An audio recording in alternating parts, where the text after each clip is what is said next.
Bella Twins having a penchant for relieving themselves on people. Let's see the clip. Bring us up the Tony Atlas clip, for God's sakes here. Yeah, I didn't hear what the alien said, man. He should, like, you'd think they'd master communications. They could master interplanetary travel. You can master language. If you think it was tough to understand someone from Jendel, here's Tony Atlas. Okay. Do we have the Tony Atlas clip? No. Let's see. The Bella Twins. Put them in there. Right in there, huh? Well, how about that? They were like that video. Oh, that's how they were living, huh? But they like doing it to people.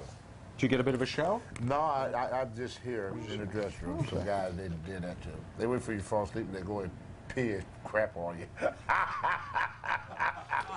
I was in Arizona and they flop around in a tub, in the swimming pool, not a stitch of clothes on.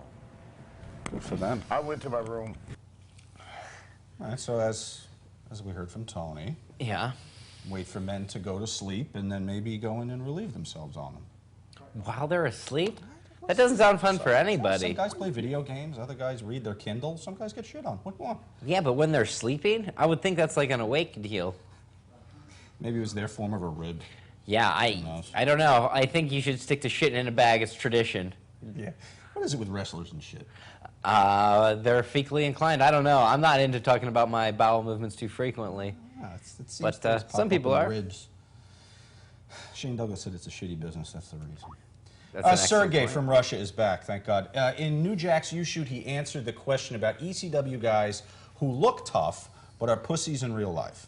Can you tell us who are legit tough guys in the WWE locker room and who just looks tough on the screen but's a pussy in real life? I believe it was Taz that he was referencing when he told us that. Well, so what a lot of people don't realize is that before every Weekend Loop of shows, we draw up like an 8-man bracket tournament, and we basically, before the shows, have fights to the death. And that's to figure out who is the toughest guy. And then that guy goes on, and he fights in the UFC. Now, that's basically how we work it out. So basically, we all fight each other every weekend. Who would we be surprised to see is really a flower?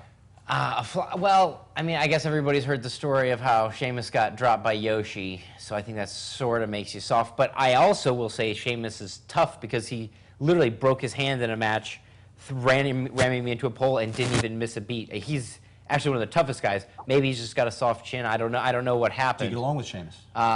We don't not get along. Is he a douchebag? No. No? So anything I might have heard to that effect is not true? Well, I don't know, like, what is douchebag? I mean, like, that's just a... I mean, he and I aren't buddies or anything, but the only thing he did wrong to me was yank my arm out of the socket while we were wrestling just after my shoulder surgery, because he goes too hard. I mean, not too hard in a...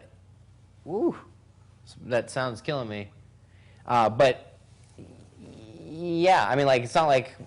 Whatever we talk, we're not buddies, but I mean, everybody is pretty cool. All right. I'm trying to think of who would be a douchebag, but... I think someone's coming through on Skype, finally.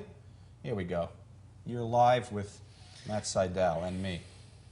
There he is. There's our friend. All right. There you are. Okay, we're good. So in 2010, with your big push leading into Money in the Bank and a couple key pinfalls, do you have any stories with Edge and Chris Jericho at that time backstage? So you're basically asking about my time working with Jericho and Edge? Like backstage, like they seem to support you and give you the pinfalls. Like I just feel like they're rooting for you. Yeah, I mean, those are two of the good guys. I mean, they are like guys that make the wrestling business such a good place to be. Like, they're veterans who set this awesome. They set a mood in the locker room of like lighthearted fun. Work hard, help each other. Like, those are two guys that always were like lighthearted, easy to talk to, easy to approach.